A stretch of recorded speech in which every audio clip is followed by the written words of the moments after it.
Nature has given animals some body parts so that they can defend themselves, get food, and look cool. But sometimes those same body parts can hurt an animal so badly that it can easily lose its life. How exactly? Be sure to watch this episode till the end. We made it for you.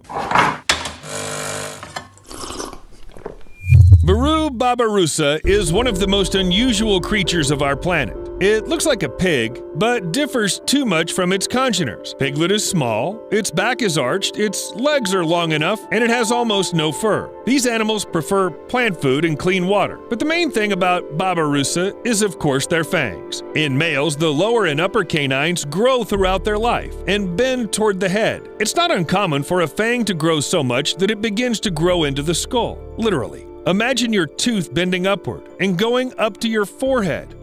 It's not very pleasant. And it's dangerous too. And deer pigs don't like that either. In fact, I think fangs block the view. Fortunately, apart from their strange shape, their fangs are fragile. More often than not, though, they break before they reach the skull. For example, during a fight for a female, or just from time, if you're lucky, of course. Unlike deer pigs, things are much sadder for common reindeer.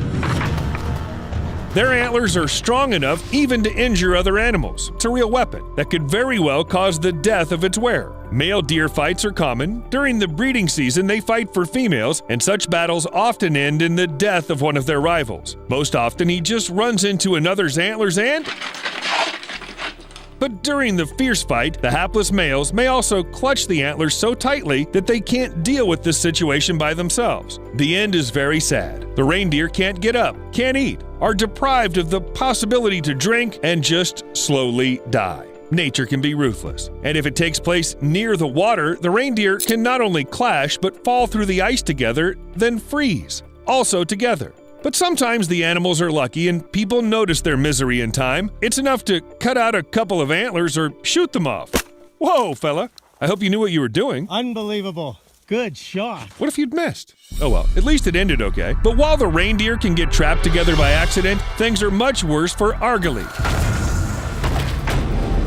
These wild rams are considered the largest, can weigh over 100 pounds, and look quite menacing, especially if you look at their large, strong, corkscrew-shaped horns, which argali use to protect themselves from predators and to fight for females. However, despite their majestic appearance, the fate of these wild rams is sometimes tragic. The horns, which are meant to be a powerful weapon of self-defense, can lead the animal to a slow and painful death. The older the argali get, the more likely it is that their horns will begin to grow in the wrong direction and eventually pierce the ram's faces. Slowly and painfully, they will penetrate deeper and deeper until they result in death, either from infection or anyway, you get the idea. Evolution is a pretty ruthless thing. We should not thank it for such a trick with the poor ram's horns. However, human intervention, too, not always leads to something good. For centuries, people have been making more profitable breeds for agriculture, and it ended up, well, pretty controversial, especially when it comes to sheep. Wild species still lose most of their wool every year, so do some domestic sheep, but those that are bred for wool always regrow year-round without pause, and if you don't cut them in time, it can end very badly. Long wool is a bad option in very hot weather. Sometimes it leads to heat stress. There are also mobility issues. If a sheep with long wool lays down on a steep slope, it can't roll over from its back. It's like those bugs that lie with their legs up in the air. In addition, the wool causes vision problems. Not enough trouble? Excess wool, which isn't cut, begins to pile up right on the animal, forming knots. All sorts of parasites thrive under these knots. Insects cause unbearable itching, which disturbs sheep and makes them constantly rub against trees, fences, and against everything that it comes across. In such cases, the sheep may tear its sides until they bleed, which is a direct way to infection and sepsis. In extreme cases, the sheep with too many wool may die. So sheep need regular visits to the sheep barber, and here's another absurd fact for you. Donkeys need manicures. I'm not kidding. Like horses, most donkeys need their hooves cut at certain intervals. It's usually every 6 to 10 weeks. You got it right. Horses are subjected to this procedure as well. If the hooves aren't cut, the animal loses its ability to walk straight, which causes trauma, discomfort, and shock to everyone who sees the bent hooves, because it's a really creepy sight.